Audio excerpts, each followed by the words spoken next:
And we are live. What's going on, art enthusiasts and change makers? This is another week of Art for Change podcast. Today is Motion Monday, and I am your host, Mr. Sapiosexual, and my co-host is Hey, you already know it's your boy BU because that's all you gotta motherfucking do all day, every day, Lady every Alpha in day. the building, Yes, sir. I am glad to be here, feeling spicy. feeling spicy. Hey, I, I see man, had a what you did Marshall. right there. If the perimeter of a rectangle is length times width, I'll be here redirecting angles with waiting in the wings with width. I love it. He said he was made for rectangle, but he'll make it work for the box. Okay, I love it. Y'all don't know, but we with it. Right, that's right. Montana Cobain, we see you in the cut chilling, Mr. 4th of July. Yes, sir. It's a scary sight over here. Yeah. Okay. Okay. Hey, so- Phoenix person said, okay, Miss Lady Alva. Thank you, Phoenix persons. Everybody had a good weekend. You had a good Sunday night, good Saturday. Yes, I enjoyed the show last night. Hope y'all did. Mm-hmm. Yes. Yes. Today is Good. Go ahead. What you finna say? No. VU? No, we talked a lot backstage last night too. I like doing that. I kind of like that. Yeah. I like doing that kind of stuff. Like, Yeah, I'm gonna start recording it and giving people to let them subscribe to us. And when they subscribe to us, that's like backstage. Get that access. backstage content. Yeah. There it is. Y'all, listen, it's gonna be worth it because we be cutting up. dirty. Oh yeah, shit's We be uncanny. cutting up. Shit's uncanny when we not live. Like when we live, we really professional up here, believe it or not. That's you know? right. When the let cameras cut loose. off, how other people act when those cameras cut off, we do the same shit. Like, hey, Yeah. Let loose, it cut was up, good. you know, air out our grievances and issues. exactly. You know, we may have a little choppy session, but you know, it's all out of love. That's right. We Today may is have a Motion- battle royal that turns into a Royal Rumble, but at the end of the day, it's a Survivor Series. Yes. Hey, there it is. Hey. Exactly. I love it. Yeah. Today That is was a Motion- SummerSlam. That was a SummerSlam. Look, he keep them coming. There he goes. Today is Motion Mondays, ladies and gentlemen. We're gonna go around the panel and ask everybody, what does motion money mean to you, especially when it's pertaining to like business?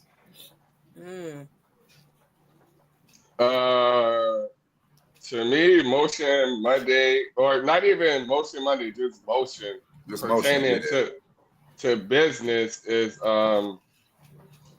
even when they try to stop you, you got to keep moving. yeah. Even like trials and tribulations, you got to go through those things. Like you got to keep going. You gotta. What's my saying? You gotta grow through what you go through. Yes, sir. Mhm. You gotta grow through what you go through.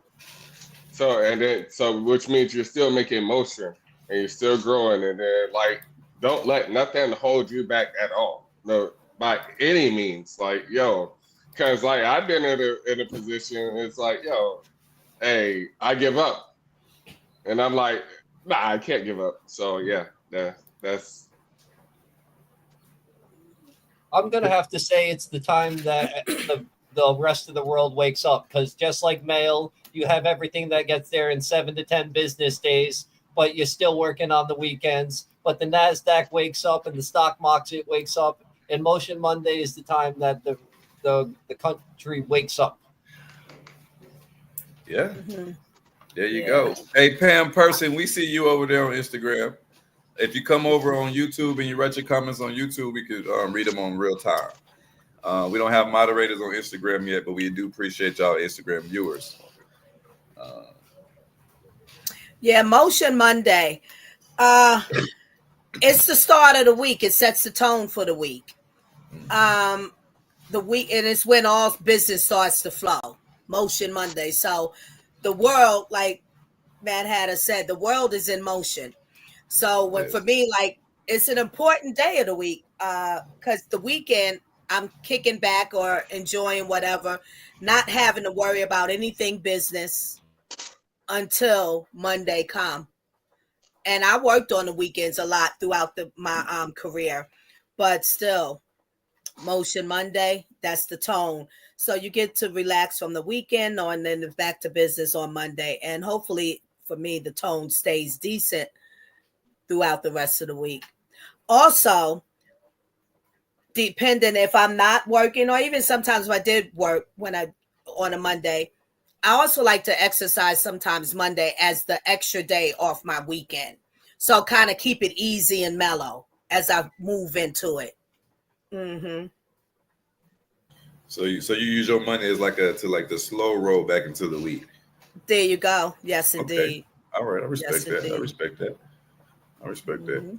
that. Motion Monday for me is all about embracing change and pushing forward. You know, in any industry whatever industry that we are in. It's also a reminder that innovation is always a continuous journey. You know, it's always got to keep it going. Motion Mondays, baby. Okay. All right now. I like that. What about you, Montana? Motion. I really don't have a motion Mondays. Because Just sometimes I motion in start my week general. on. I mean, I get it, but sometimes I start my week on Sundays. But motion in general is just like just moving forward, progressing, not staying stagnant and running in the same damn place. That's motion for me. Progressing, moving like Mister just said, just moving forward. Yes, sir. Forward Okay. progression, baby. Long we moving forward, we headed somewhere.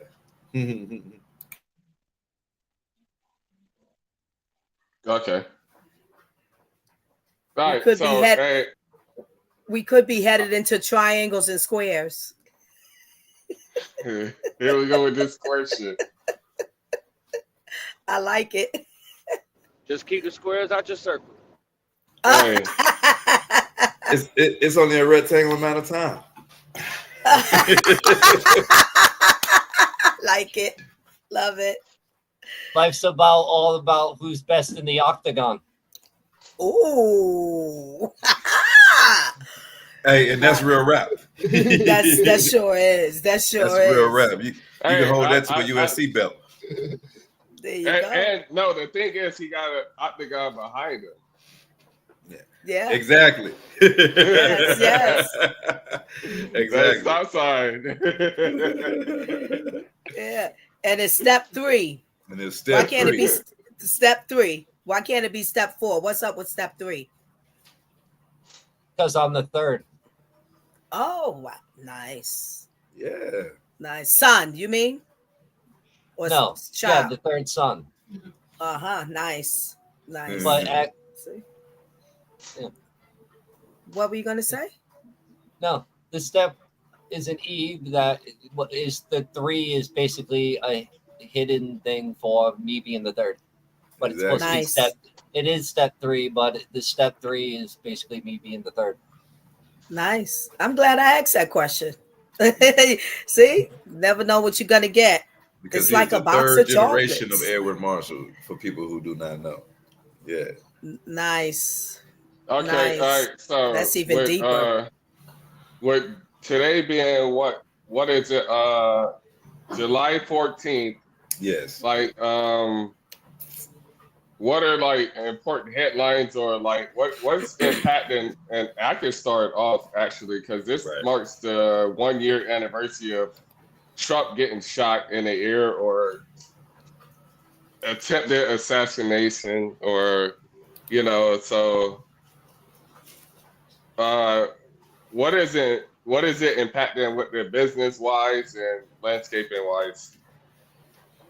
Well, you know they got this that tariff that's supposed to go in effect with Canada and Mexico. It's supposed to be like I think it's going up to like 30-something%. I think it's like 25 something right now. So that's something that's before when it got put on the table, they took it away.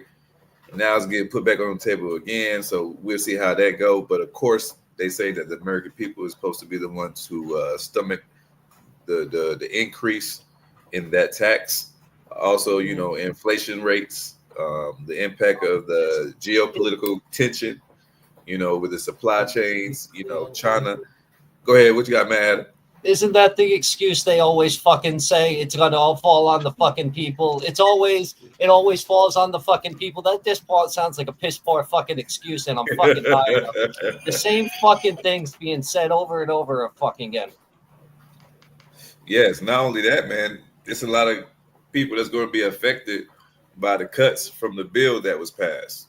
You know, a lot of senior citizens that, you know, is on Medicaid are not going to be able to get their service. A lot of people that's going to be taking off Social Security, and I believe Social Security age got pushed up, didn't it? Oh, Yes. Yeah. Yes. Yeah. What is it? It was 65. I think it's gone to 68 or 67 or something like that. Yeah, it went up. It went up a few years. Yes, it keeps going up and up, and then you retire. Yeah, it's always. And then you and the retire. amount of You Social work, Security decreases. you work 40 years at a company with 6 months left till your retirement. They lay you off, so you get a job at Walmart as a door greeter and everything. Like you're gonna stop security if anybody wanted to fucking steal anything anyway. And then you go to get your Social Security and you get fucking denied because you're not old enough. Meanwhile, you pay $1,000 for pharmaceutical medicines. Yeah, it's fucking lovely. They make it real easy on senior citizens. It's fucking easy. Yes, sir. All we care about is the fucking youth. And we don't take care of our senior citizens. It's always about the next generation, the next generation, the next generation. And you know what happens when the next generation comes up? They're like, fuck this, I don't like this shit, and they change it. Yeah. We always do shit for our children. We're always doing shit for the next fucking generation. And then they come up and they're like, we don't fucking like this shit, and they change it. You ain't said nothing wrong. You ain't said nothing wrong. And he's passionate, ladies and gentlemen. Don't take it the wrong way. I'm picking up what you put it down. So I did some fact checks. If am I asking this right? The retirement age of Social Security is 66 years. Okay. Mm-hmm. So do you have an answer years, Jets. Yeah, you got an answer for what I asked about like today? Any headlines like let me explain. All right, so there's a headline I sent there in group chat. What the $40 million on Trump's head from Iran. How you feel about that, Lady Alva? I think I responded and I said fake news. Yeah. Okay. Yeah. That's how I feel about it. Do you know how many All right, Montana, what you got? Former NFL quarterback Teddy Bridgewater, who is now the high school football coach down there in Miami, he was just suspended today for using money out of his own pocket to buy new uniforms for the players, feed them, pay for their trips, and it's a couple more things that he did. And so he was suspended by the school system, which I feel is bullshit. They're basically saying he was being impressionable or whatever, but with this whole new NIL thing and everything like that, you can get paid in high school now. But he wasn't paying the players. All he was doing was buying new uniforms. He got the field redone, and this was all coming out of his own personal pocket. And they're gonna suspend that man for that? That's wild. Yeah, that's fucked up. And then like you suspending him for caring. Like what the fuck? It sounds like it's some underlying things to that. It is. Yeah. Like, all right. So with that being said, what strategies should like people use to like remain competitive and not get in trouble? Like, how can you remain competitive and not without doing dirt and not get in trouble as a business? You gotta be friendly. You gotta be friendly competition, man. You're right. It gotta be friendly competition. Honest competition. You stay honest. Stay honest. I like that honest competition. Yeah. Let the best man win. Let the best company win. Right. What you got for me, Marshall? I want to go back on the Trump fake news shit. Talk about it. Do you know how many foreign identities and foreign agencies have hits on America? You can go to Jamaica, get your ass kidnapped because you're American for $2 million just for being American, and you think it's fake news that a country has a hit out on a president? This is nothing new. This is spycraft. Right, and I responded to that too. We talked in our chat. I think that it's not public news when it comes out because that's been going on from the beginning of time, all those things, but it's not public news. And eventually some of that stuff does come out to the public, but it's some years down the line or when someone's writing a book about it or making a documentary or a movie or a series about it. Or in this 20th century, you got a lot of what do they call them? People who are telling. What do they call them? Snitches? Whistleblowers? Whistleblowers? Yeah, whistleblowers. Yeah, people are whistleblowing a lot, and people are giving us, and I like some of them as far as like movies that have done a good job and giving us the information of what's going on. But just to put that like that in the news, that's why I say it's fake news because the government don't work like that. How do you call it tattletaling when it's living a lie? How is it tattletaling when it's living a lie? I agree. Hey, Phoenix say snitches get stitches. Yeah, snitches get bullets too.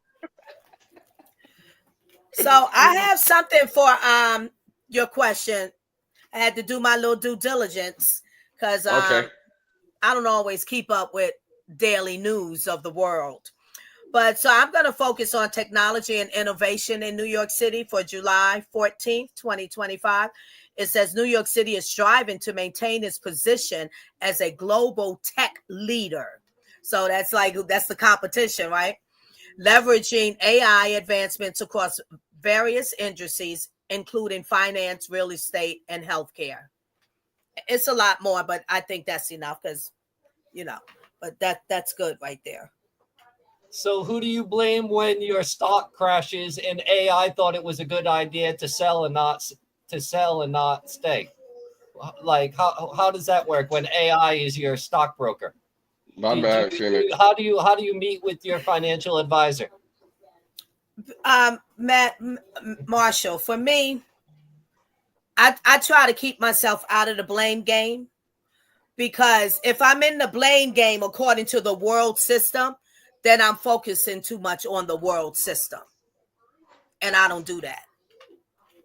I utilize the resources of the world system and live my life in the system of the Almighty. Pretty much. That's me. A very simple life. Very good. Mm-hmm. I wish life was that simple. Yeah. What will be will be. Not to say that I agree with what our government is doing to the people, with the people. All right. Last question. But what will be, and I just need to make sure I'm prepared for it all as whatever it be. Right. And the most important part of that is to accept whatever I have and be good with that. All right. Let me talk. Last question for me is how. All right. So you said what will be. How can businesses pivot their marketing strategies in response of everything you just said? How can you change? And I want you to answer first, Lady Ava. Yes. And then you got the floor. How can business strategies pivot their marketing based upon what will be and will be? Yeah. Well, as it is, whatever it is now, you pivot your marketing at what is going on, what is current. You can. If you are in your business, if you're a visionary in your business, which I think all people should be, and maybe actually are, but not all really focus or push it that way, or But in your visionary of your business, then you see what can be beforehand, even though what is going on currently. You can market your own business, depending on what it is, to bring forth what you believe should be with us now and with us in the future. And I think there's so many ways to do that based upon it to the minimal aspects of business. Customer service is like, I'll say, it's very important. So I'm not minimizing, but it's like the lowest, one of the lower things on the level of business. So you can pivot those things just from your customer service, your structure of your business, what you're offering. And that's what I think. Like adapting to it, and like, because you got to adapt. If you got business, you got to adapt to it, because everything's going to change every day, just like stock market. So yes. Yeah. But you can, again, vision is important. You know, I'm going to speak of it because I'm a chef. So from a culinary aspect and in that field, you know, you find that people like just anything. A lot of people just like any kind of food. I'm like, oh my goodness. And from that you have, and it's not food that's really tasteful. You know what I'm saying? But then you have chefs who in the kitchen, that's how they're preparing the menu or the dishes. They don't care. People, don't worry about it. People gonna eat it anyway. They're not gonna know. I've heard that a lot. So my pivot is no, but they should know.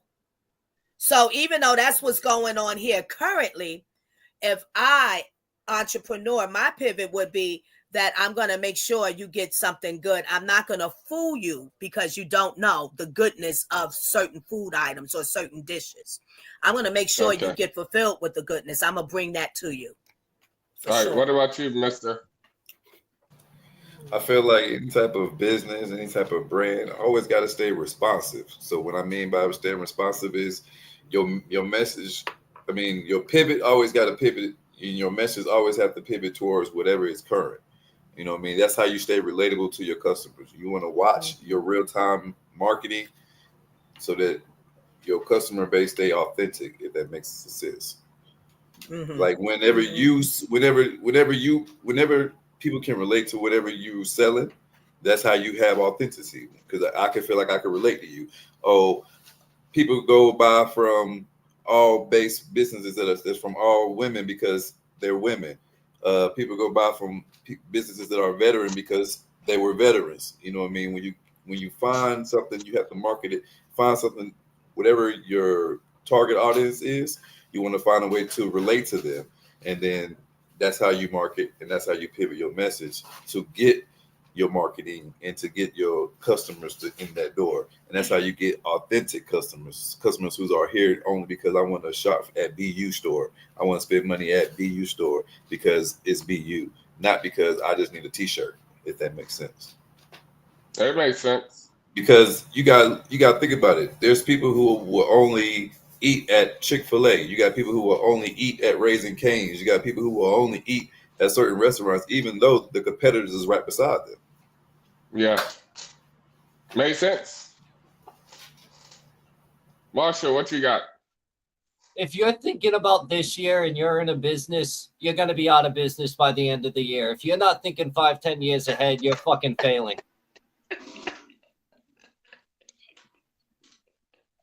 If you're not thinking 5-10 years ahead, you're failing. If you're thinking only about this year and everything, you're going to be out of business. You're going to be closed. You're going to have a Spirit of Halloween shop above your old store.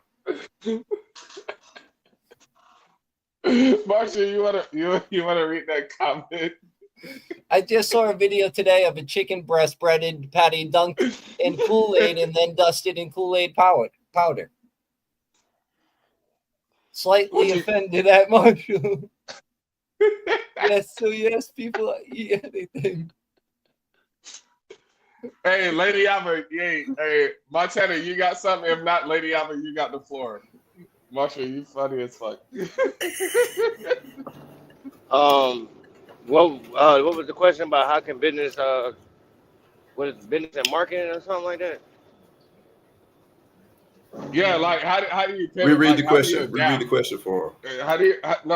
I'll just simplify it. How do you adapt to changes with your business, especially with you in trucking?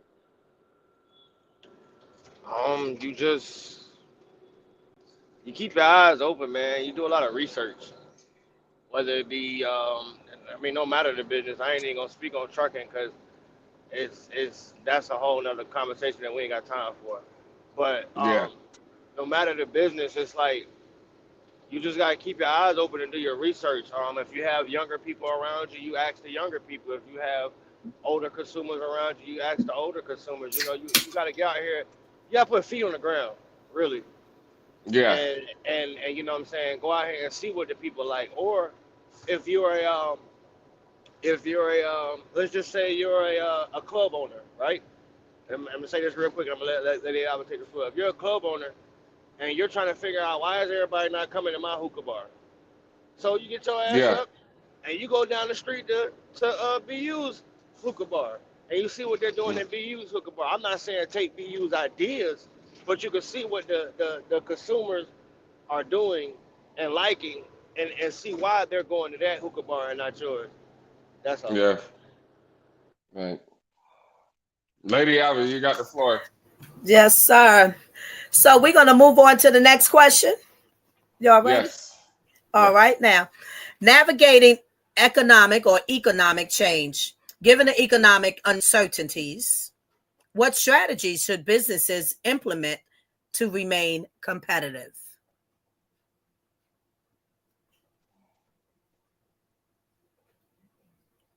Who's got it? Marshall. That's kind of hard right there because you can sit here and say, oh, I can drop my prices to compete with the next, but you'll mess around and drop your prices and not be turning over no type of profit margin whatsoever. So Okay. it's kind of hard to answer that question, in my opinion, trying to compete with the next, because it's like, damn, I'm selling my burgers for $5 and they got burgers around the corner for $3.50. But if I sell my burgers for $3.50, I'm gonna be in the negative. I'm gonna be in the red. So it's like now you may have to come up with a new side item like chili cheese fries or something you never sold before to make up for that margin, just so you can drop the price on your burger and, you know what I'm saying, potentially make up the money elsewhere. Mm-hmm. Yeah, I ahead, agree. Marshall. I agree with Montana first. Yeah, I agree with Montana. Yeah, so yeah, he got my answer. Yeah. Okay.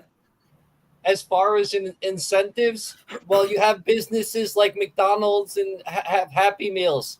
But how is an incentive of a Happy Meal for $15? How is that an incentive? How is a supersized fry? How is a supersized drink, a supersized value meal, $25? How are you spending $56 on a value meal? How is that a fucking value? Well, So that's why navigating the give economic changes, Marshall. you got to give real incentives, though. That's not an incentive if it's been given away since '56 when the company got involved. Yeah, I agree, and that applies to the uncertainties of the economic change. And so, do we blame McDonald's for that, or we blame the economic Well, let's see. How have you looked at a McDonald's lately? McDonald's used to Yes. look like a playhouse for kids. Now it looks like a depressed 30-year-old man with a midlife crisis. Really? I haven't seen that McDonald's. I haven't seen that McDonald's, Marshall. Where's that McDonald's at? Every where you live? local McDonald's. Oh, He said okay. every local McDonald's. Really. Okay. Well, here in New York, there are some that are, I don't like the conditions. It depends on the area that it's in.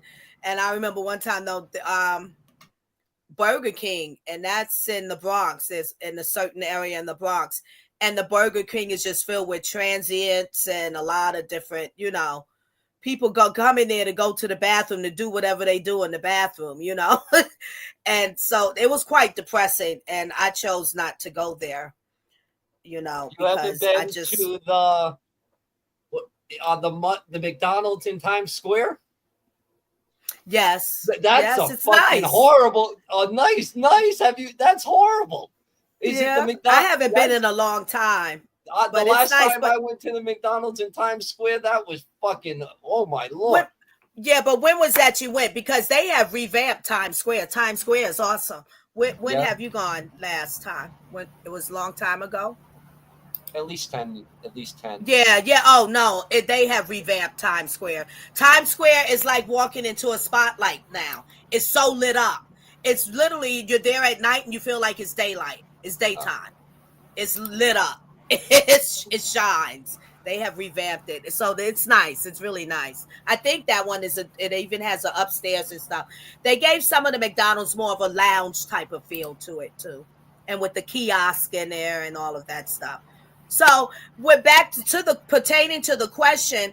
So what I'm gonna say, to your point, Marshall, McDonald's, with the economic change and its uncertainties, of course, they had to raise the price to survive. But they did develop the McDonald's and what we're getting when we come into it nicer, better, more feel good. So it's hand in hand. Go ahead, man. Go ahead, Marshall. Economic uncertainties. Are people stop having kids? Are kids gonna stop wanting chicken nuggets? What economic unfucking certainties? Kids are still born every single fucking day by the hundreds. There's no fucking economic certainties. Uncertainties. Not for McDonald's anyway. Not for McDonald's. Okay. We heard. Go ahead, mister. Not for McDonald's. I think the question was, saying, how do we maintain authenticity during the time of crisis, right? No, that is not the question. I'll repeat the question. Repeat the question. The question is navigating economic change. Given the economic uncertainties, what strategies should businesses implement to remain competitive? And that's just what I gave about what McDonald's has done. That is their strategy, what they did. Right. Phoenix, ain't nobody pop nothing. Oh no, my daughter just walked in the room now. I got a code. So She what said you who got popped the cold one. for us, Cold mister? one. And my daughter just walked in.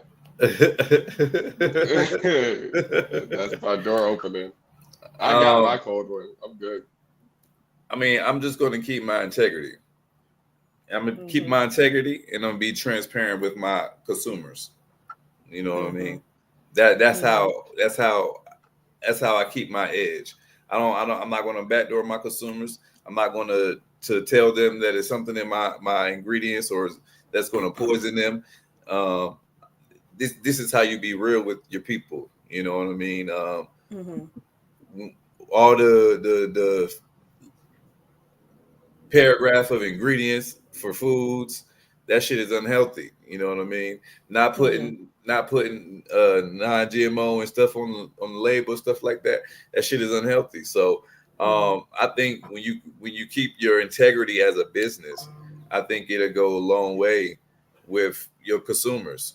I think when you be transparent with your consumers, when you be fair with your pricing, I think all these are ways to be competitive and beat out most businesses, because most businesses are crooks. Most time when you go places, you don't feel like you got your money's worth. So let whatever you supplying to your consumer be worth whatever they're paying. But that all comes with integrity. Yeah. What you got for me, man? One last thing about McDonald's, and then we can leave it alone. Just think of the sign. It's gone from 1 million served to 1 billion served to 1 trillion served. Yeah. Okay. It is. So for me, navigating economic change, it's really a thing like you have to actually be in it or actually be starting a business or in a business to really tap into that. To speak on it is just educated guesses. For me, business, I like to start from is visionary. I don't necessarily, if I'm moving from vision, I'm not coming into it to be competitive. I have a vision. I have a skill or a talent and the idea and the concept of what I want to provide to the people, to the public. And that's what I'm going to stick with. It's all designed around that. Again, with the economic uncertainties, of course, when I'm developing the business, well, as far as the economic system is going, well, what can I do? What am I going to have to pay for? What is going to cost me? What is going to put out? And then how am I going to bring in money? And what is that going to look like? So it's all as you go along and do that with the specific concept. But I definitely don't like the to go into with my vision of business being competitive, because I'm not going to worry about what the next man is doing. I am concerned about what people are offering, what different businesses are offering, and what people like.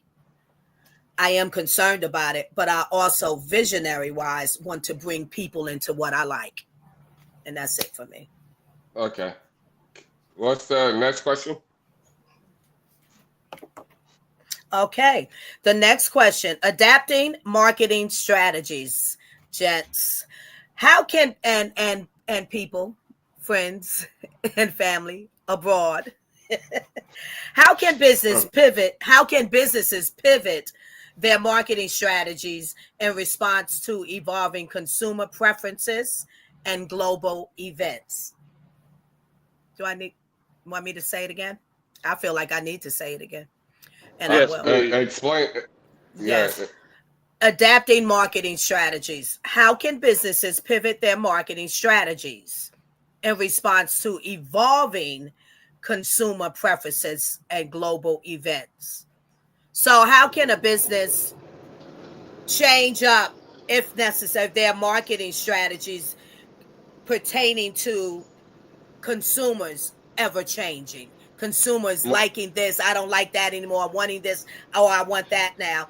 And then the mass global events that disrupts all of us. That's how I understand that question. Marshall, what you got?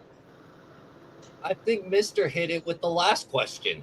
Not putting certain things in our foods, caring about the ozone layer, caring about things like that. That's going to do all the things we talked about how we do it for the next generation and they fucking hate us for it later. We do things like that and they end up hating us for it later. But meanwhile, they were asking for it when they were younger. Also, just doing research and analysis, finding out what the consumer, what does data say about what the consumer needs are. You know what I mean, and be aware of what current events is, what current situations are, what are the need of the people. You know what I mean? When you're aware, you right there with the access. You know what I mean? If you look if you're ahead of the storm, and you go buy storm supplies knowing that it's going to be a hurricane, you ahead of the storm. You know what I mean? You already there. You there with everything they need because you already knew they was going to need it before they need it. That's what you have to be with a business. You have to know the people so much that you have what they need before they need it. Now that's definitely true, because in my years working at Papa John's, I was a manager at Papa John's. And in my tenure working at Papa John's, we were the number one store. We were the number one volume store in the whole world. So when I would have to order a truck for, let's just say the truck that comes before Super Bowl Sunday, I would have to order damn near twice as much that I would order for a regular truck for a regular week, even though we were getting slammed by the soldiers Friday, Saturday, and Sunday. I worked on Fort Bragg. Even though we would get slammed, but it's just like that Super Bowl Sunday, you're just making pizzas non-stop from the morning till damn near 2 in the morning. Just non-stop. It's pizza. So that's a way you got to think about your area of operations, and you got to think about the upcoming events. Like Mr. just said, if you know it's a storm coming, you go out there, go get sandbags, or you go get tape to duck up your to tape up your windows and put boards on it. You're ahead of things. So I will order the truck to be ahead of that rush that was coming from the Super Bowl. Yep. I think overall in business, we are the pivot. Every person seeking to start a business, you are the pivot. You get to know what the people want and their preferences, and you can also encourage people again to come into what your preference is. But also, and very importantly, if you have a team, your team is your first people to navigate these marketing strategies, because everyone lives wherever they live or have their own experiences and go other places outside of where they're coming to be employed at. So they can also offer different strategies of what's out there and what should we do to keep the balance and the beautiful balance and the goodness for our business. Yeah. And with global events, I mean, it depends on the global events. Businesses can always get involved in that. If it's a need, if it's a tragedy type of global event or a celebratory global event. And plenty of businesses always do that. So that's always good to have in mind as a business to spread your wings out that way. What we got next? Marshall got something next. He got his hand up. Go ahead, Marshall. Montana brought up Papa John's, and this made me think of something. Let's think of pizza back years before. What made pizza real big? The Teenage Mutant Ninja Turtles. Huh. You think so? Yes, I think Absolutely. I can believe the that. Teenage Mutant Ninja Turtles made pizza huge and it made everybody love it. Pretty soon there's going to be some new show or something like that talking about some vegetable or something like that. And like 20, 25 years down the line, nobody's going to be eating pizza. They're going to be eating some fucking God knows what the fuck it is. Yeah. Okay. I mean, I ate spinach and knew I was going to be strong like Popeye. So it's some truth to what he's saying. You know what I mean? Okay. I eat spinach to this day because of Popeye. Right. So the truth is that there's an audience for everything and anything. Yeah. The next question is what you got? Yeah, what we got? Oh, the next question is you asking me? Yeah, what we got next? Okay. Yeah. Brand authenticity in times of crisis. How can brands maintain authenticity and trust with their audience? Don't give up a seat on the board. Okay. Own a certain percentage of if you're going to sit on the board, if you're going to sell your company, you keep the 51%. You let them have the 49 and let them do whatever, but you keep the 51 fucking percent. And so you have the last say, so you can keep your business the way you vision it, and it doesn't become a board of fucking directors caring about your bottom end and not the businesses. Business model. They only care about their bottom end and pleasing their stockholders. All right, before you go, Lady Albert, ask that question again to me. Yeah, because I'm not understanding. I was going to say, I'm not understanding how that's connected to brand authenticity. Brand authenticity in times of crisis. In times of crisis. How can brands maintain... Okay. Yeah, you can finish. I'm going to let you finish. How can brands maintain authenticity and trust with their audience? I think with that, if we speak on something, like let's say we have an episode about Texas flooding. Like there's a Texas flooding. Like there's a flooding during Texas. We have an episode about that. Mm-hmm. And then I think we can remain our authenticity about is if we're gonna talk about it, we need to donate to them.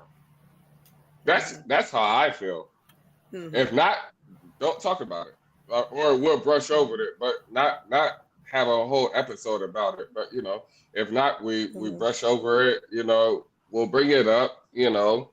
Just like the Durham flood, like we'll bring it up and then we'll leave it alone. But if we have a whole episode, because this is our brand, and I'm not about to sit here and talk about stuff that we're not like supporting. I'm gonna tell y'all straight up, straight like that. So, so if we're gonna be talking about certain stuff for a full episode, we need to be donating towards them. And not saying we're not, but I'm saying in general. We need to be donating towards them and helping them out. Like if we're gonna talk about them and bring them up to the discussion. Mm-hmm. That's my answer. Okay. I say keeping it real. That's it. Like Like keeping it real. Like, if you telling me I could come get a fucking foot long sub, that bitch better not be 10 inches. If I'm coming to get a quarter pounder, that motherfucker better weigh a fucking quarter pound. I'm sorry, but these businesses are lying to us. You know what I'm saying? Just like the man who got the money for suing Red Bull because they didn't give him fucking wings. Yeah. Like, you're branding this and you're marketing this. Red Bull gives you wings. Well, bitch, I ain't flying, and I drink 2 or 3 of them every day. You know what I mean? Like, that's just my personal opinion. Like, when it comes to marketing, man, you just gotta be truthful. Like, I get it. It's a gimmick. You gotta say what you say. You know what I'm saying? To grasp attention, clickbait, whatever the case may be. But just keep it 100% real, man. Like, honestly, don't sit here and tell me it's a fucking foot long and this bitch only 8 inches. I got 2 4-inch subs. Man, no. Hell. Mister, what you got? Hey, exactly what I was saying earlier, man. When you a businessman, you just got to be transparent with the people, bro. And hey, don't hold no punches with the folks, because people not stupid. You know what I mean? So if you be transparent with the people and have value, hold on to whatever your core value is, and never lose that, no matter what development and what progression your business take on. Okay. Yeah, Matt Hatter, you got something? Matt Hatter had his hand up, if you don't mind. Okay. I don't mean to bring this to music, but everybody knows who Dr. Dre is. Yes. Everybody remember Dr. Dre's Beats by Dre headphones? Yes. Do you know that he sold that company to Apple, and those new Apple headphones are now Dr. Dre technology, and nobody knows it? Oh, well, I know it. Okay. I know it.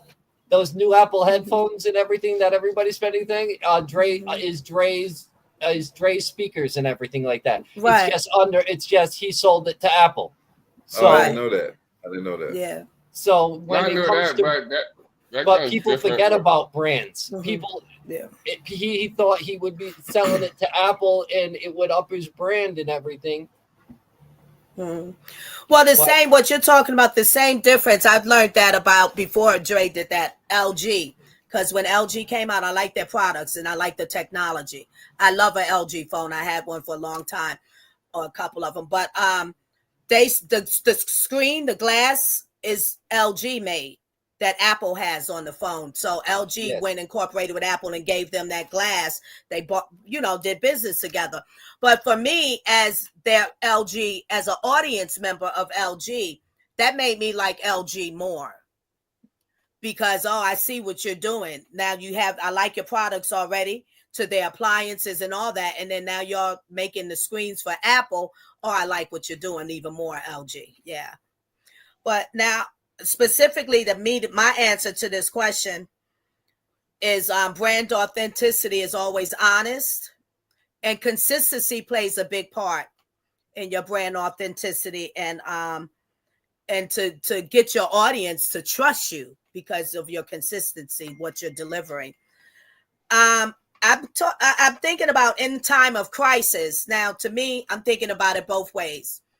I'm thinking about it personally in my time of crisis, and to trust my audience. So if I have a personal crisis, and that means I can't work my brand, depending on what it is. Maybe I got to pull back. I got to close shop. I got to close up my social media content. I got to pause.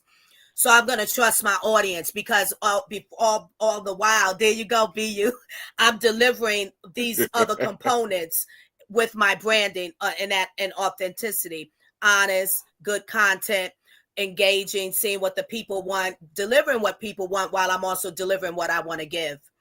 If it's a crisis outside of me, worldwide, then it lines up to like what you were saying, BU. I have to trust my audience. I want my I would hope that my audience trusts me based on the premises of how I've been exercising in my brand. That it could be a Texas flood. I'm in Texas. I got a restaurant oh shoot, I got to close down to the public because I got to deal and feed these people and make sure they're okay, the people that are affected by the flood. So the mass majority, y'all, I can't serve y'all right now. I can't serve just this community anymore. I have to go over here and serve that community because they're in trouble. Yeah. So I would hope that from the beginning, that everything that I'm delivering, I'm building that up for my audience to trust me and say, okay, we'll be here when you get back. That's it. Yeah. All right. Let's move on. Good answer though. Good answer. Let's move on. Thank you. Appreciate that. All right. So now we're moving on to social media trends. What are the current trends on social media that businesses should leverage to enhance their branding efforts? They already do. Yeah. Who's saying it?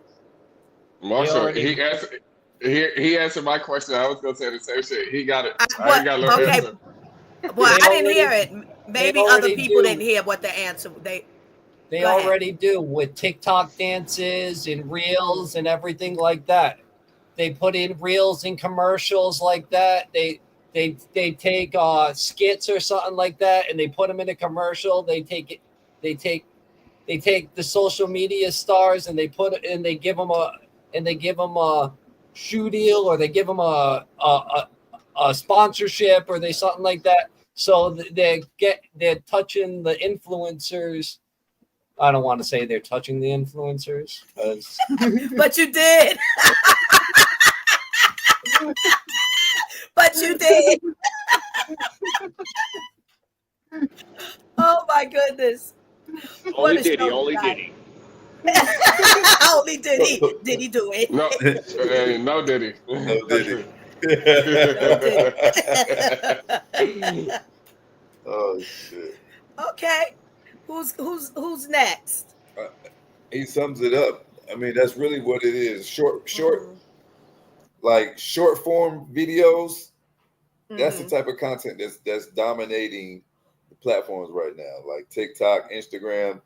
Brands that know how to leverage creating these engaging, short, meaningful videos that resonate with their audience. Those are the ones who win it.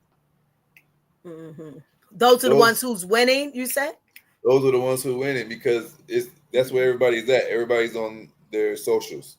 So now now businesses have learned how to market onto people's socials. And like I said, on TikToks, and like he was just speaking on earlier, using influencers to make short videos, using influencers to wear your product, use your product, showcase your product. You know what I mean? This is how businesses are marketing now. Short, meaningful content draws your attention way longer than something long and drawn out. Yeah, something short and sweet, 30 seconds, draws you in just enough to make it, oh, what's that? And now I'm intrigued. Now I gotta figure out more about it. And that's basically what marketing and business are doing nowadays. Yeah. I agree. It's digital commercial, short form, short commercials, advertising. Montana, what you got? Oh, yeah. They already answered it. I mean, they're doing it. Like they said, they are already doing it, man. If you're popular on Facebook, Instagram, TikTok, whatever, like it really started. If you really take a seat back and think about it, it all started with the Vines back in 2013, 2014.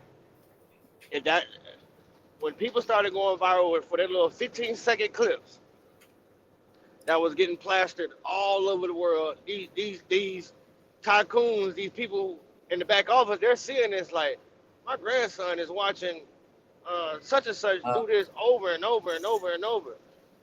Okay, well, how about somebody get his contact info? We're gonna put him in our next commercial, and boom, that's what they do. And then it's like, okay, everybody see. I'm just gonna use one of the celebrities right now. Everybody see Drewski eating a new double Mac Whopper or whatever. Now they want to go get it because they seen Drewski eating it.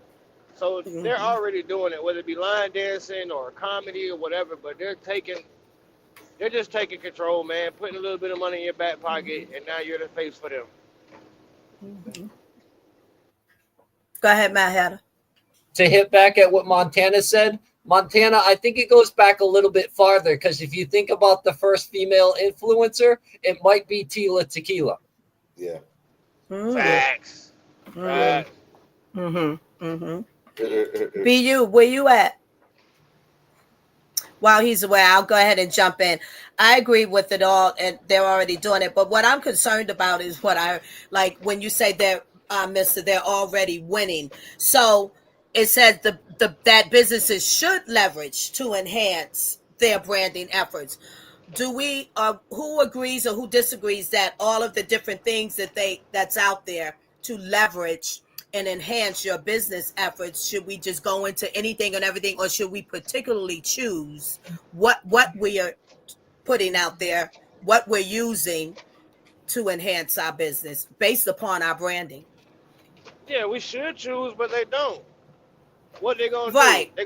They gonna get the hottest rap artists to get what? Black sales. Yeah. But they just be Well, real. many. Like, Right, but I'm like, that's real personal. I'm just asking, not what basically like what personally, what would you do? For me, I'm particular. I can't For go me, along and me. be, go ahead, be you. No, I'm saying for me. Oh, you messing with me, yeah.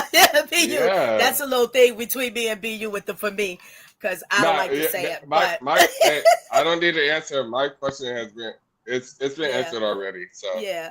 But it's particular for me, and what I'm going to use and grab a hold to and utilize that for my brand and social media, because I just don't. I have a purpose. It's not about winning. It's just about delivering. But in delivering and in purpose, you're winning, whether you have the numbers or not, according to social media or according to the world. That's me. All right. Who we got next? We got impact of technology. How is emerging technology influencing marketing strategies today? Are there any tools or platforms you recommend? I mean, Chat GPT. Literally. Okay. I ain't gonna give no secrets, but we do good off of that. Mr. does his job good off of that, and then we just manipulate what chat tells us. Actually, we manipulated it, and then we go on our own way. But and it's gonna keep growing. Actually, it's gonna keep growing, and then so there's nothing wrong with getting ahead of the game. So I mean, that's a good thing. But yeah, that's what I got for that. Okay, I'm gonna pick on you, Mister, because you started smiling when he called you out. Well, maybe you weren't smiling about that, but were you? And if you were, what you got to say? he know the game to be sold, not to be told. That's why he started smiling like that. The game is already sold. Like the game's sold. Oh, you told it, not sold it. You told it. Hold it. It's already sold. You did a bad. They saying you did a bad marketing strategy right there, BU. No, but no. Everybody versus you. No, definitely not. No. Okay. Absolutely right to BU regard. We use AI over here. ChatGPT is our best friend over here at Art for Change. So in different technologies, just like AI and machines that are self-learning machines are revolutionizing the market. I mean, that's hands down. I mean, tools like chatbots, things that can predict analysts and analytics, things that can predict analytics. Those are ways that's going to keep you always engaging ahead of consumers, and always able to personalize a better experience. Hey, let me say something. I ain't throwing shade because can't nobody do this shit better than us. So I mean, I give you the fucking secrets. Like, what the fuck? Hey, can't nobody do this shit better than us. So what the fuck? Hey, like we said the other day, I can give you all the recipes to my pie, but you can't make it taste like me. Yeah. Just, Exactly, what we talking about? exactly. Hey, we can play the same song. You can't make it sound like Yeah, So exactly. hey, I don't give a fuck what I just said. You know. Hey, listen, with no brag, but everybody that we had to come on our show, I'm sorry to take away from what we're talking about, but just to put a light on who we are at Art for Change. You know what I mean? We're gonna talk our shit for a second over here. It's our talk our shit moment. Every artist and every guest that we done had come on this show, a lot of those have been their first time. And a lot of those people have been very shy and very nervous to be on camera.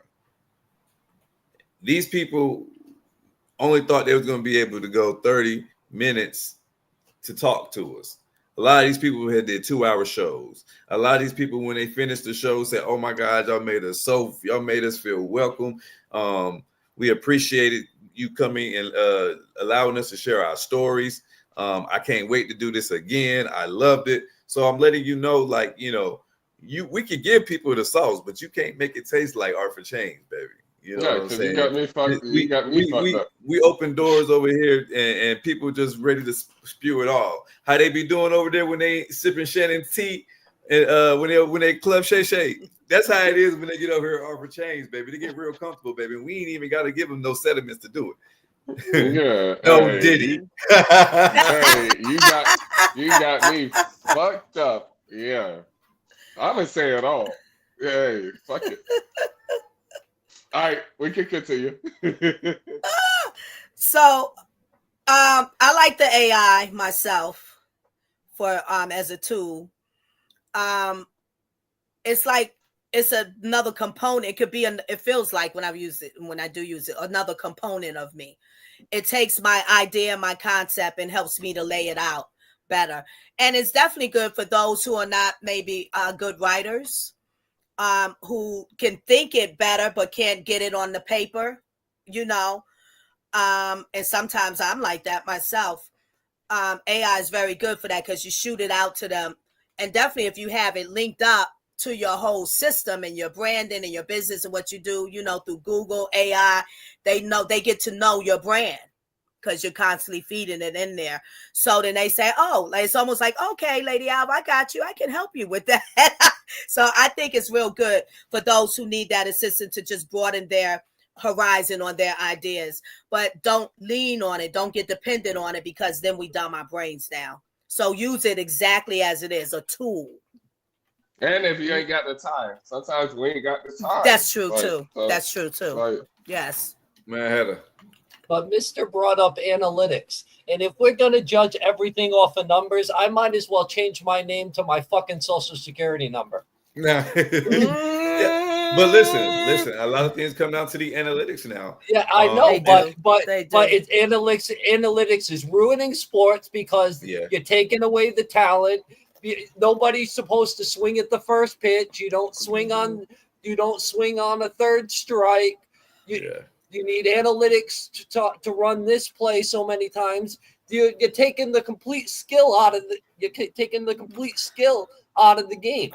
So it's isn't analytics your audience? That's where they're pulling that from. That's how I look at analytics for social media platform, you know, and my brand. I look at the analytics. That's what my audience is. That's what shows up. They look at analytics and everything, and they make analysis and stats and surveys and everything, and just make justifications and laws and everything out of it. We're all just numbers, so I might as well change my name to my social security number.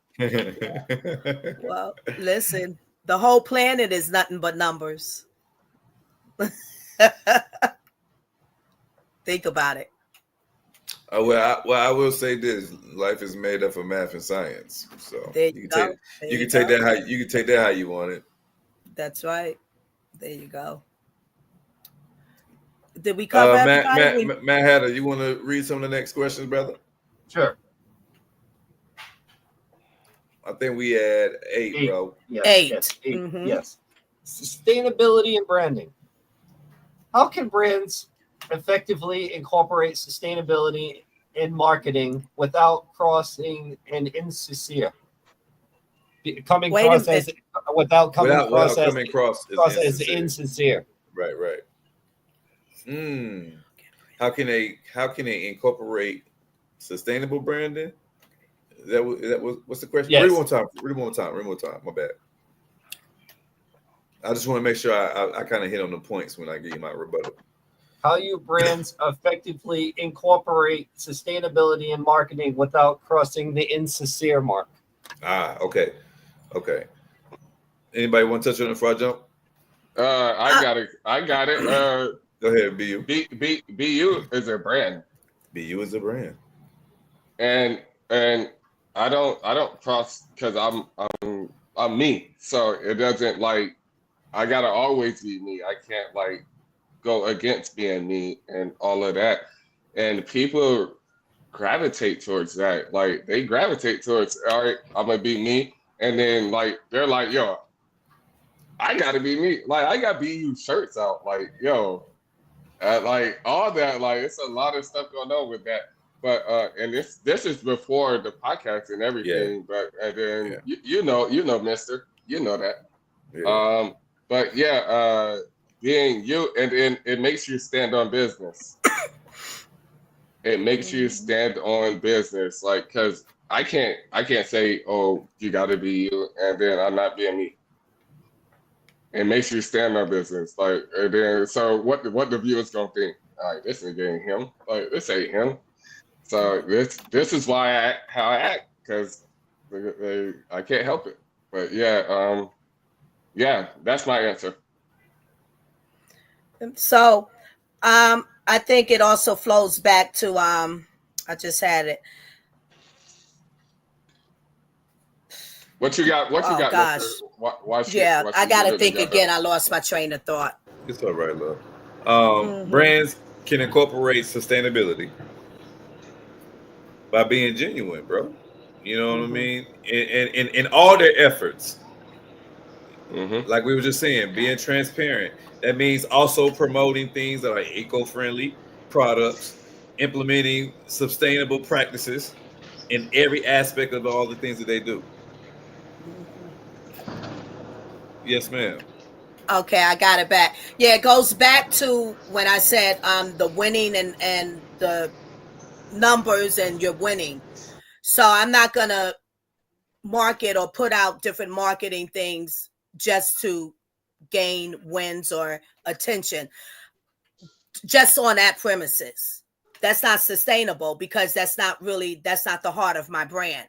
I may pitch into something just to grab a little attention, peekaboo, but the sustainability is like what you guys just said: authenticity, consistency, being what I have focused my brand to be about, and make sure I'm always delivering that.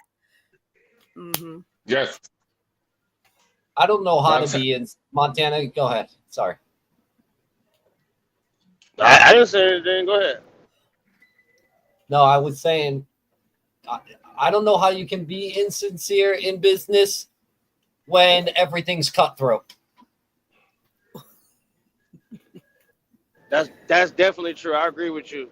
I definitely agree because in some way, some shape, some form, as a business owner, you're going to end up stepping on somebody's toes. You're going to. It just happens that way. You know what I mean? Sometimes it's not out of pure intent. It just goes that way. Like you might get the deal, and Lady Alva might have been waiting on the deal, and that could have been her major breakthrough for the deal. But you got it. You didn't mean to step on her toes. You probably didn't know anything about her, trying to get that deal. But it just happens that way. That's a part of business. So for me, let me just interject into that. Just to interject in that, is that it's a personal choice. It depends on who you are and how you flow, what your morals and your values and your principles are.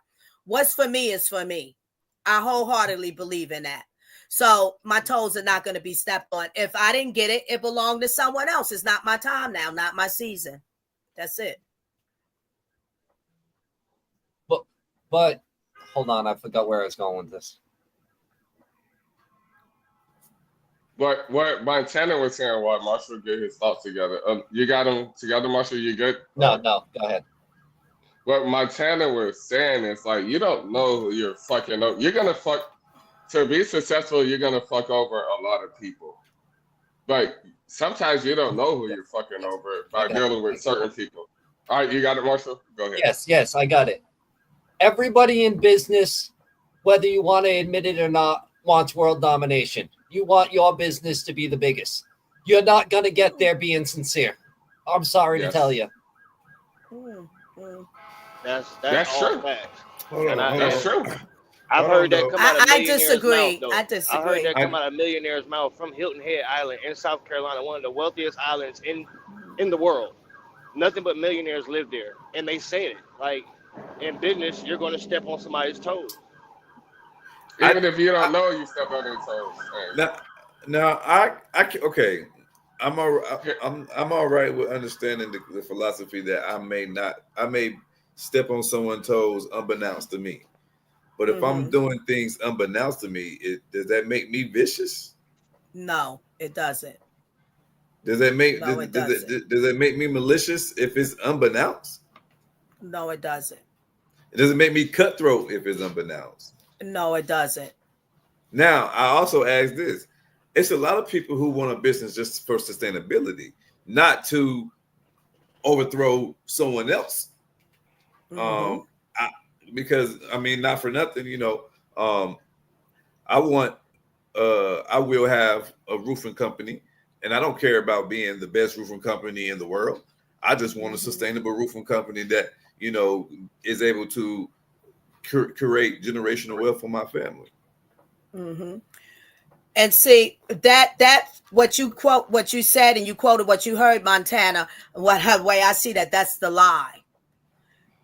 People spew things out there to get you, but to believe that to get you in that race to go that way, and that's trouble. That's where you got all of these cutthroats going on, all that battlefield nonsense, human beings in their businesses. That is the lie. I agree with Mr. You got to think about the mom and pop stores that came into the community and had their mom and pop stores just to service the families in the community. And plenty of them didn't hit the top and had no desire to do it. Once mom and pop is gone, if the kids didn't take it over, the business no longer exists. Okay. It's a personal choice in what you're I got a question for you. So say you are a construction tycoon, right? And you're trying to lay down plans for your new gas line, pipeline, highway, whatever the case may be, whatever it is that you're doing, right? At the end of the day, you're going to end up ruining somebody else's happiness because why? This family may have to uproot and move. Okay, that's why they come with a big bag to get you to move. Okay, and also I want to point out to you, listen to the language, the description that you gave the person. A business tycoon. That says it all. You know what you're going to get from them. A tycoon is a hell of a storm. It's wiping out shit. Yeah, but so that's a typhoon, not a typhoon, not a tycoon. That's a typhoon, not a tycoon. What is a tycoon? A tycoon a tycoon is a business extraordinaire. What else is a tycoon? A tycoon is not a storm. That's a typhoon. What else is a tycoon? Is that your only definition for a tycoon? Let me look it up. Please, let's look it up. I'm standing to be corrected. So give me something. A tycoon is a wealthy or powerful. A tycoon is a wealthy or powerful business person who has built a larger influential empire. There's no other definition for storms or anything. You were thinking of a typhoon. Okay, no, I wasn't. Here's another definition: a title applied by foreigners to the shogun of Japan in power. Tycoon is major power. They're coming to take it. That is the agenda. But okay, we talked about being number one. We've talked about it on this podcast several times about taking over and being the number one podcast. You don't think we're gonna have to step on some toes to get there? You don't think we're gonna have to knock some other people off you don't. the shelf? No, you don't. No, you don't have to. You don't. That's a choice that people make to do that. You don't have to. But like Mr. said, it may happen, but that's not your agenda. That's not your operation. That's not how you're pushing it. People's toes get stepped on because that is just the way business goes. That is part of the element of business. But when you're choosing you're becoming a tycoon. When you say I have to step on your toes, you don't care. You're coming for me. You're coming for me to maintain. If somebody else is in the number one, if somebody else is in the number one spot and you're coming for it, you damn right you're coming for that spot. The first will be last. The first will be last, and the last will be first. That's all I gotta say. A competitive, a friendly, competitive battle because we definitely coming for that number one spot. Whoever that is, Joe Rogan, or whoever it is, we coming for you. I don't know who the number one podcast, but it's going to be Art for Change.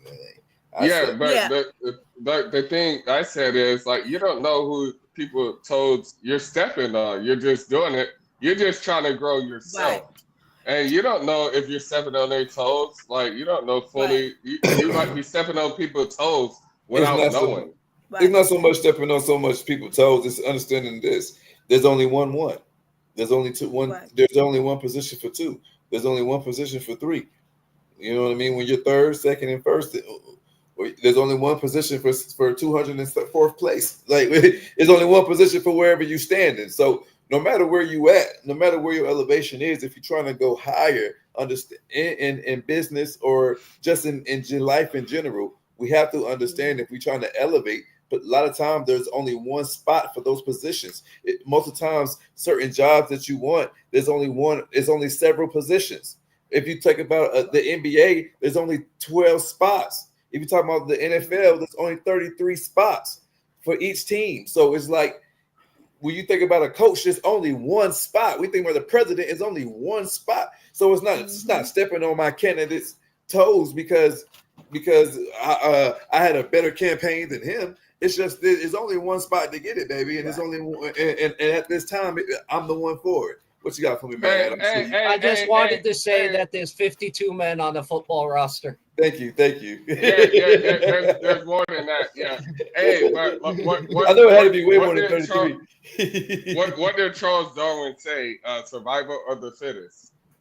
Like, hey, we all working towards the same shit. It's survival of the fittest. Whoever get it, hey, we get it. And you be happy for the person that gets it if you don't get it. Oh, absolutely. That's it. That's it. You don't have to play dominoes. You don't have to do dominoes to get what you want to get. Right. That's what I'm saying. Like I don't have to be shysty to want to be the best. And I don't and because I want to be the best, that don't mean that I think that I'm better than anybody just because I'm in the number one spot. You know what I mean? Let's see what Poet Williams says, guys. Not to cut you off. Hold on, no, read what Roxanne said first. Oh, God. Oh, I didn't see her. I just saw. I'm sorry. Read that first. We got you read even it. Then. Okay, use your gifts. Roxanne Sanchez, how you doing tonight? Your gifts are attached to that money you want so bad and the life you want. Your gifts are attached to abundance. Yes, indeed. Yes, indeed. Poet Williams says she's right, though. It is a choice. The only reason we even step on folks' toes by happenstance is because we don't truly move in a way that is inclusive and takes everyone into account. That's right. Mm-hmm. Thank you for that, Poet Williams. Hope you're having a lovely evening. Hey, it's the Williams. Hey, the Williams resident. Shouts out to Poet Williams. Hey, Williams resident. You already know Poet. Mm-hmm. You guys want to go to the next question? Yes, let's keep it moving. Let's keep it going. We gotta go. All right. Let's okay. Consumer trust and transparency. Let's see what we think about this. With increasing scrutiny on how important it is to be transparent in building customer trust, what practices should brands adopt?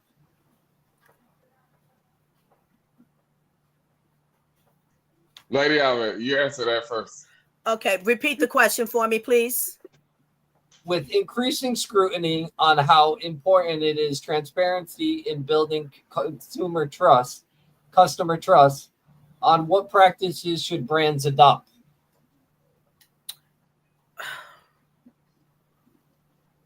Should brands on what practices? So, from a culinary perspective, my practices are excellency, good product, good quality, nourishing, good customer service, welcoming, and also serving of how would you like it? I can do that here. I practice those. It's all for the circle, for the people. Mister, you said you had something? I mean, I was just saying, like, basically the same thing I was saying earlier. You know, having integrity. If you make a mistake as a company, be honest and transparent with the people. People, you know, like do the recalls and things of that nature. You know, all of these are ways that you can be open and honest and keep the trustworthy with your consumers. You know what I mean? Never sell them nothing that is false, and be open and honest anytime that it's a mishap, because shit happens. This is life. Nobody is perfect, and we're not expecting a business to be without fault. Anything too, but we do appreciate it whenever there is a chemical spill in your fucking cereal, and that you let everybody know that shit's contaminated. Yeah, we appreciate that. You know what I mean? Versus you just killing people. You know, so absolutely, the integrity goes a long way. And that's what I'm applying it to most of these questions, because it fits. I agree. Montana? I agree because in my pharmaceutical days, I'm not finna buy nothing. I'm not gonna smoke my motherfucking self. I put it to you like that.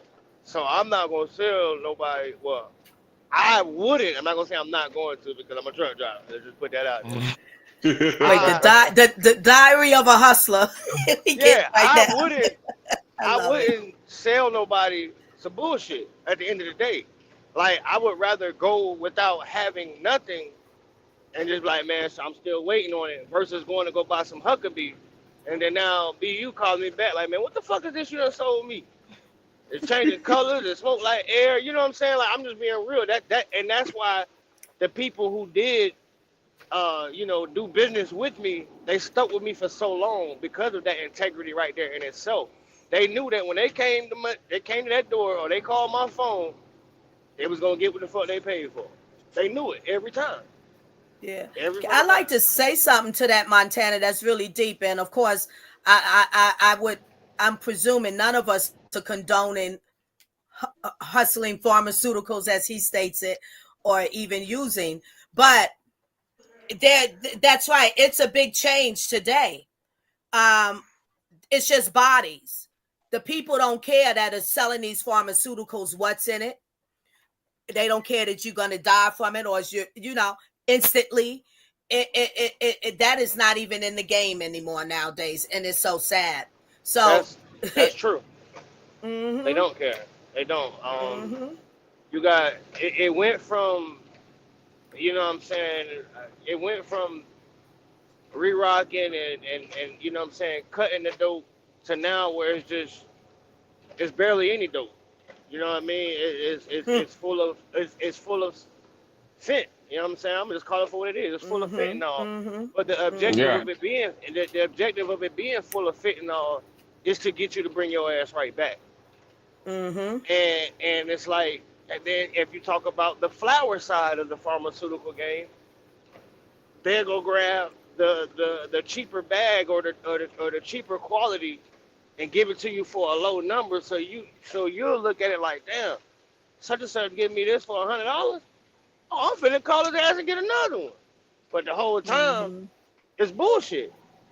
And like you said, the game has totally changed. Like, it's not the same whatsoever. Yeah. Hey, and so hold up. With that being said, that comes with just consumer wise in general. That comes with that's what I was gonna say.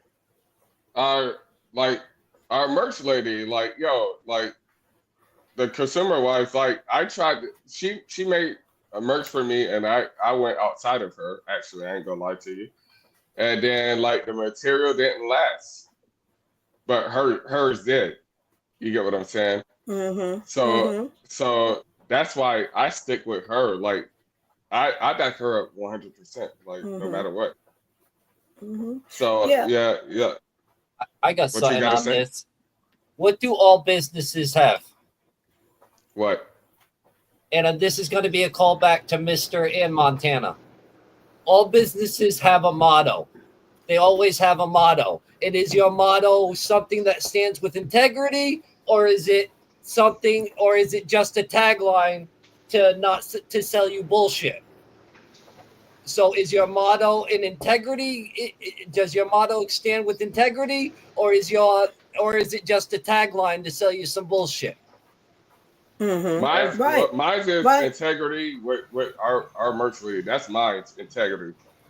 We're gonna keep it straight like that, and then you know, I call her right now. Like she commented actually right now. Thank you for saying that, man. That's basically what I was saying at an earlier question when I was like, your core values. Yes. Maintaining your core values, whatever you started with to gather these consumers in, you keep that all the way through, no matter how well you develop. Let me give you an example. I only eat Hershey's chocolate now because Mars used genetically modified chocolate. So all Mars candy is fake chocolate. So now I only eat I only eat Hershey's chocolate because Hershey still use real chocolate for their candy bars. Right.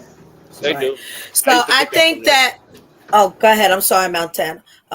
I think that I look at it like this, and what we're all saying, really. But personally, whatever I like I like finer things. So if I'm going to have a business, I'm definitely coming off that premise of, because whatever, if I like fine things, I'm not going to have a business and bring out crappy things. I'm going to stay within my morals of what I like is what I want to give. Montana, you want to take the next questions? Sure. All right. Let me just a second to pull them up. All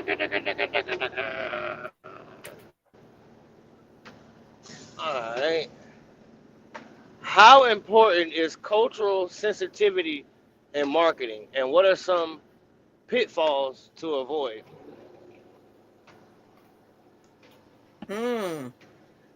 Honestly, and I'm gonna get some haters for this one. Stop making things for the Alphabet Club or designing things for certain. Start making it just for this, or just for this, or just for that, or just for this, or just for that. You're creating opposition. You're creating separation and everything. You're not creating unity. You're giving everybody their own fucking special box. Everybody fits in their special box. You go here, you go here, you go here, and we'll all pack you up and live in fucking somewhere else. Like Romper Room when we got our special boxes. I love his passion in the conversation we're having tonight. I love it. I love it. I just love the development of everybody, man. Just forgive me. I'm just like a happy parent because like I'm watching, our show just develop, and I'm watching the people on the show develop. I'm just happy to be here, man. Don't mind me. That's beautiful. Look, you're a happy parent. I look at you as our fearless leader, and I think that's lovely that you said that. I'm just as happy. I'm happy to be here too. Hey, Marsh, I totally agree with you on that because I think a few years back, there was a few designer companies who tried to use, you know what I'm saying? I hate to play this card, but we're just calling a spade a spade. They tried to use the black face to gain more black buyers. And it blew up in their face at the way that they used the black face. You know what I'm saying? Are you talking about H&M and that little boy in that monkey shirt? Yes. Yes. Yeah. Yeah, go ahead. Like, Go ahead. you know what I'm saying? Like you used it to try to get black, you know what I'm saying, the black buyers, and then it blew up in your fucking face. Now we don't want your shit. You know what I'm saying? And I know plenty of colored folks that shop at H&M. You know what I'm saying? It's a good brand. But once they did that, it just sabotaged it all. And a lot of major companies do that. They try to play on the culture of certain things. Like they'll have hip hop music or they'll have rock and Cultural roll. appropriation is what you're talking about. Yeah, yeah. They'll try to, you know what I'm saying? They'll try to dive in it and delve in it to where it's like, okay, well, if we do this, we'll get all the bikers to come buy our shit. Or we'll get all the people in the projects to come buy our shit. And it's just like, man, Right. stop it. Just stop. If somebody want to buy it, they're going to buy it. That's how I feel about it. I think cultural sensitivity is real important, and I think the society is oversensitive. Yes. It's very. This is a very, and this topic is to talk about. This is sensitive because you don't want to be insensitive to anyone, and it's not easy to sort it out because of where we are in this life. But as far as marketing, so business and whatever that is, everyone creates their business based upon their vision or an idea, what they want to give or what they see the world needs or the community. That's what it's all about. Now, if you don't fit into that aspect of that business and that marketing, I don't think we should be getting overly sensitive because I don't see me in there. Well, where do you see yourself?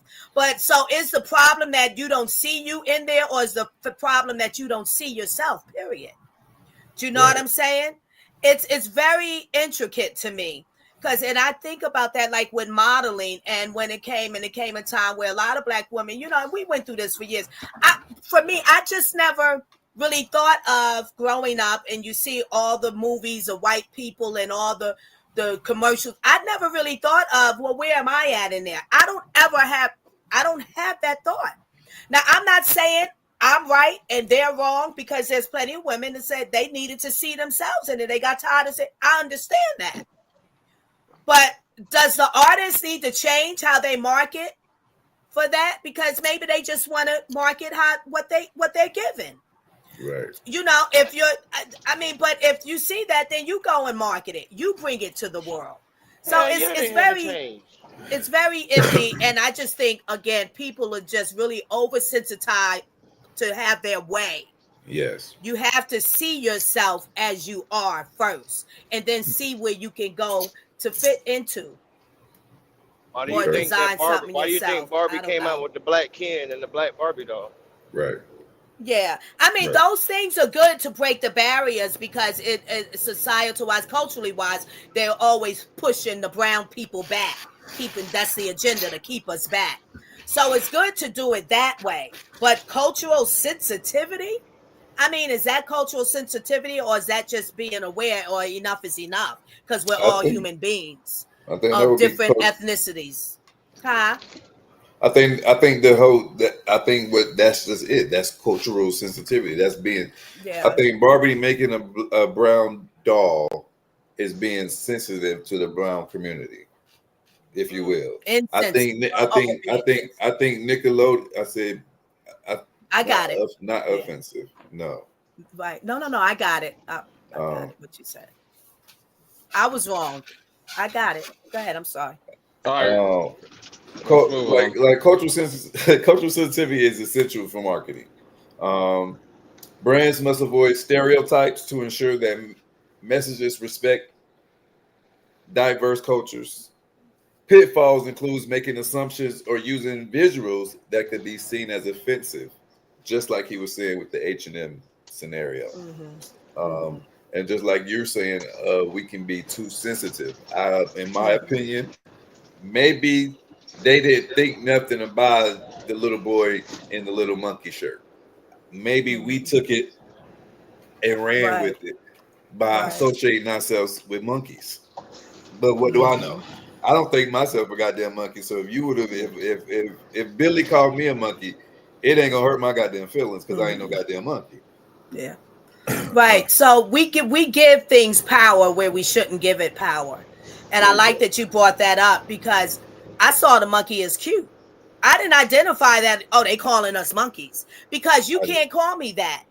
Because It I wasn't a know who I bad shirt. am. I would have bought the shirt for I my thought it little was black cute. boy, and I guess I Yeah, would have been monkeys are adorable Uncle animals. Tom for that. So I don't know. I didn't think it was the worst thing, but I don't shop at L&M. So here we go.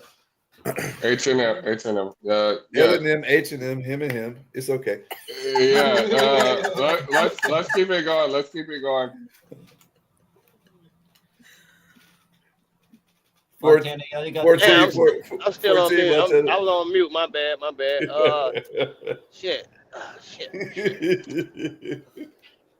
All right. What strategies can entrepreneurs use to build a supportive community around their brands? It comes with hosting events. impact. Hey. So, all right, you want to go first or me? No, go ahead. Impact, and like I was just about to say that, like impact which is actually it comes with doing a good job. First of all, you got to do a good job because nobody's gonna support a bad job. Like you got to do a good job, and like where we're trying to get, where Mr. was saying. So I'm gonna end it there. So Mr. can say because I was gonna say what he was about to say. Oh yeah, man, just fundraising, hosting events, doing anything to get the people engaged. You know what I mean? And be present. You gotta be present in person. You gotta be present online, and you gotta be easy accessible. You gotta be where the people can find you. You know, be in the know, if you will. Mm-hmm. Lady Alvin, what about you? Yeah, just repeat the question, Montana, please, so I can hear it. Yes, ma'am. All right. The question was, what strategies can entrepreneurs use to build a supportive community around their brand? So I agree with both Mr. and BU. And all things I've said already, even too tied to that, what being welcoming, being complimentary, giving, definitely for new business, maybe offering something complimentary, culinary, again, restaurant, come on in and have a little tasters time, sit down and get a little tasters feast, and greeters are very important. The hostess. It's a very important job. Yeah, that's it. Well, if Marsha. we go to events, that's cool. If you create your event, create your own event, that's 10 times better. Because Right. these other events were created by other people and it might be a staple and it might not have the mission statement that you want it to have and everything. It might not be what you want. So you can create your own event and everything. There's a lot of, like, I'll give you an example for one. There's this organization called Operation Stand Down. It's a big organization for homeless veterans. They give out, there's counselors, they give them blends, tank it. They do it every single year all across the country. I've been involved with it for years and everything. I haven't done it in a couple, but I've been involved with it years. And they actually do one not too far from me up at an old ski resort. Ski resort from like the 70s. It's a small hill. It's nothing great. but they got this really nice stage on there. They got this really nice stage. They do concerts. They do trucks. The bikers, speaking of bikers, the bikers do security. So these homeless men that have no place to stay, that get fresh shaves and haircuts and socks and some benefits, work on their benefits and get working on while they're sleeping in tents and everything, that they set up tents. Bikers come and do security for them so they can feel safe. And I've done parking. I've done a parking attendant for one in Los Angeles. I've done flag marking graves for flags. My family's been involved with marking graves for fallen vets on Veterans Day. They just walk around and putting flags on graves.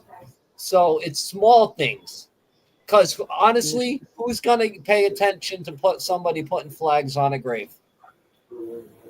Do you really does that need media coverage? Not if you're doing it with your true heart. Yeah, I agree. That's real. That's a real. Hey, that's some real shit. I ain't gonna lie. Salute. That's real. Yeah. Respect, Marshall, man. Yeah, man. Me get yeah. the Jamaican voice for that one, man. Yeah, man. How you Jamaican with a cowboy hat? Hold up. Hey, don't worry about me, boy. You worry about you, man.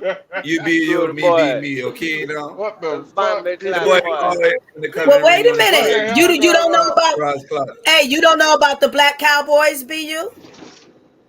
Here we go. You can't tell him nothing, man. You can't tell him nothing. He's so Everybody kid. versus Wait a you. minute. I got a Kid, shirt no? right there. I got a shirt. Yeah. Hey. All right, motherfuckers. It's a big But history. yeah. No, I know about it.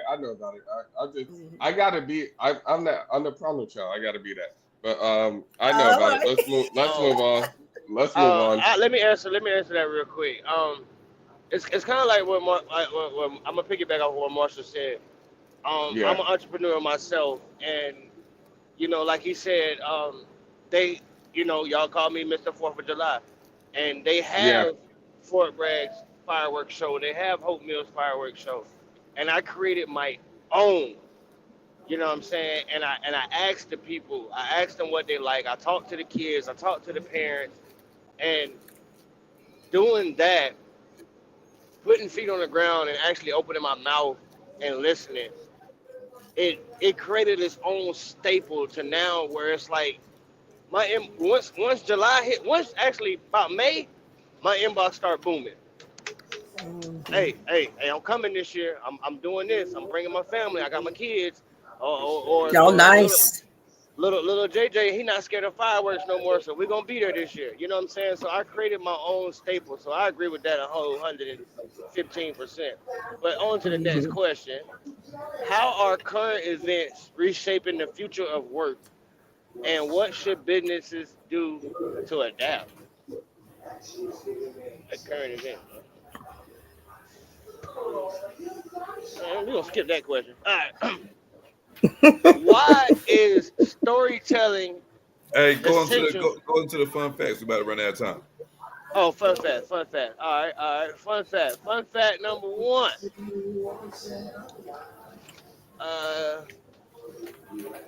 Today, on July 14th, the Mariner 4, NASA's Mariner 4 spacecraft sent back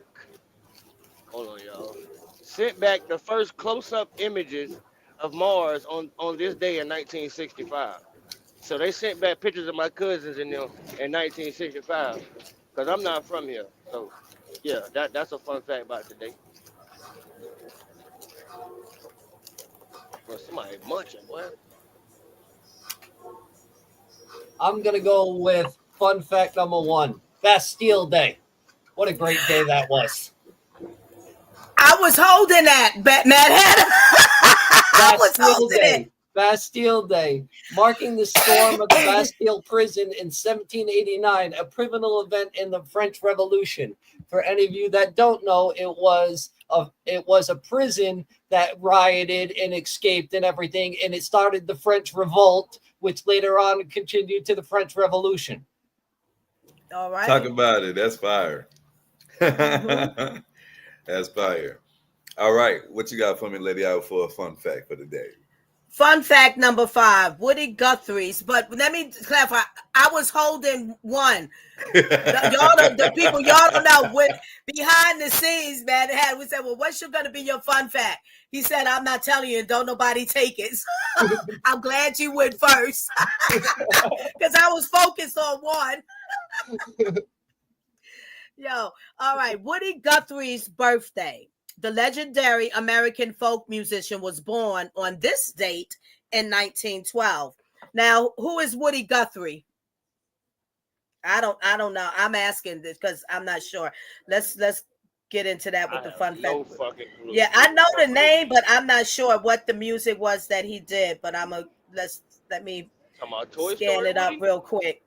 Okay, Woody Guthrie, born July 14th, 19 Okemah, Oklahoma, was an American singer, songwriter, composer, and artist who is considered a central figure in American folk music. Woody Guthrie. Guthrie. Yep, there we go.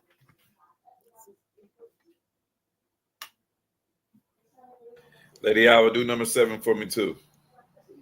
All 7, right. do 7 and 8, and then BU, you can do 9 and 4.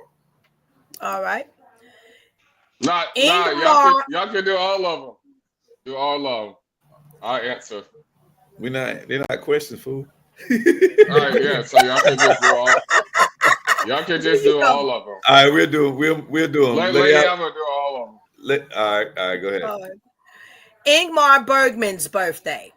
The acclaimed Swedish director who was born on July 14th, 1918, influencing cinema profoundly. Nice. Then we have longest Wimbledon final. Ooh, that's my thing. The historic men's single final in 2019. Yeah. Known for its length, took place on July 14th. That might have been Isner. And I forget, but I believe it's John Isner and someone else, but definitely John Isner. That's tennis, right? Wimbledon, yeah, that's tennis, right? Okay. Yeah, that's tennis. I'd like to do one. Go ahead. I'm going to look that up. Go ahead. Hank Aaron's 500th home run baseball star. Hank Aaron hits his 500th career home run on July 14th, 1968. And I'm pretty sure that's the one when you see everybody mobbing the field. If you ever seen the highlights of it, I'm pretty sure that's the one you see everybody mobbing the field and he's getting hugged at. He's getting tackled around second base. Yes, absolutely. Okay. Before y'all go to the next, I got the answer. I was wrong. It is Novak Djokovic and Roger Federer, and the longest one, 2019. Yeah, 4 hours and 57 minutes.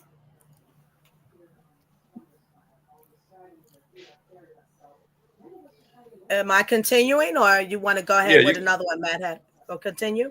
You continue. All right. Militant activity in Haiti. Recent reports on July 14th highlight ongoing gang violence, prompting discussions about international aid and intervention.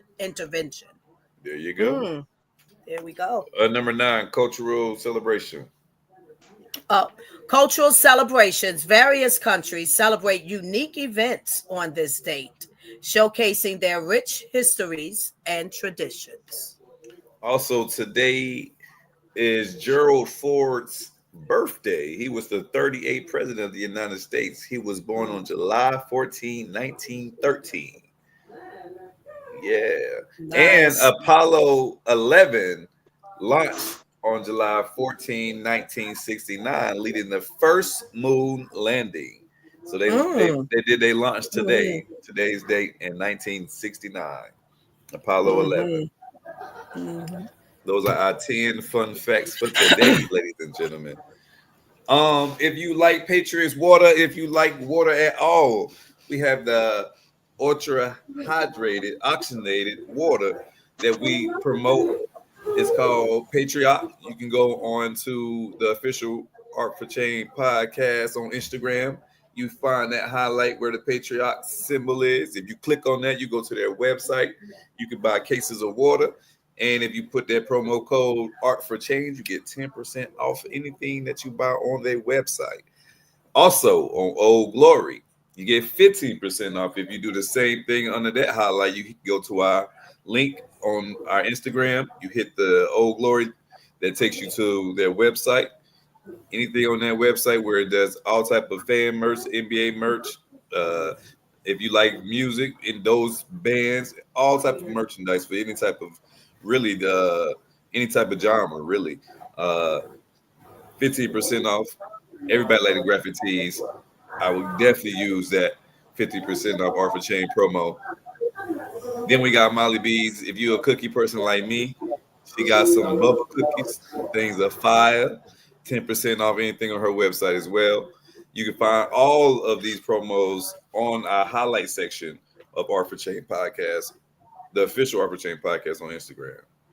We go live on Monday. We go live on Thursdays. We go live on Sundays at 9 p.m. Eastern time. You can catch us with the gang. Hey, and we are always looking for artists. We are always looking for business professionals, licensed professionals to come and talk with us to have these intelligent conversations. So if you are someone that wants to be on Art for Change, don't be scared, bro. You can hit up BU, you can hit up Lady Alpha, you can hit up Maya Hatter Marshall, you can hit up Montana Cobain, or you can hit up Mr. Sapiosexual on all of our socials, or you can hit Art for Change on Instagram, or the official Art for Change on Instagram, excuse me, or Art for Change on any other social site. Until next time, baby, peace and love. That's all I got for you. What y'all got, gang? Hey, I got something. I'm about to make like a terms and conditions for y'all motherfuckers. Y'all be triggering me. Hey, so I'm about to make the terms and conditions, and yeah, that's it. What you got for the people, Montana?